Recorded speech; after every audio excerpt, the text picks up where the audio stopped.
इस सांप का नाम है कोबरा। ये अभी उसका बच्चा है, ये 1 दिन का है। ये बंदे को काट ले तो बंदा 2 मिनट भी जिंदा नहीं रह सकता। और ये बड़ा जहरीला है और बहुत पतला है, 1 दिन का भी है।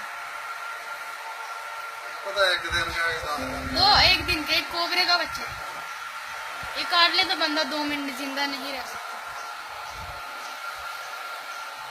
असली सांप है, बेशक देख लो, हिल रहा भी है। असली है वाला।